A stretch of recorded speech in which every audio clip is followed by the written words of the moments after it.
Rapport mid-ditta Deloitte li kien ippubblikat ftit ta' snin ilu jikkonferma li jekk issir jott marina f'Marsa Scala din se tkun qed tħalli impatt negattiv fuq il-karatteristiċi tal-bajja.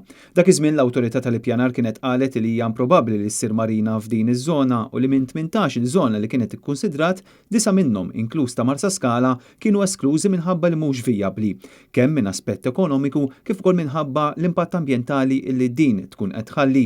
Fil-lista ta' żvantaġġi marbuta ma' marina f'Marsa Scala issemma l-impatt tar-reklamazzjoni tal-art fuq l-ekosistema, iċ-ċirkolazzjoni tal-baħar u t-telf tal-karatteristiċi li jagħmlu lil din il-bajja sabiħa.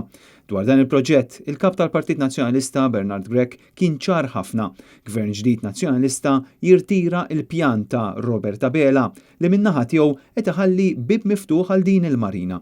Dan il-proġett kompla wkoll ikabbar il-qasma bejn esponenti tal-Partit Laburista u din id-darba kien imiss lis-sindku tal-lokalità Mario Calleja illi ħada kontra d-deputat Laburista Jean-Claude Mikallef tant li sejjaħlu Purċinell. F'post fuq Facebook Calleja qal li Mikallef qed jigdeb fuqu sfaċċatament biex min għalih jidher ħelu ma' xi wħud. Huwa rrefera l-intervista li tal-membru parlamentari Laburista fuq ġurnal lokali fejn qal li fil-Kunsill ta' Marsa Scala inħoloq sottokumitat minn wara dar il-Kunsillira.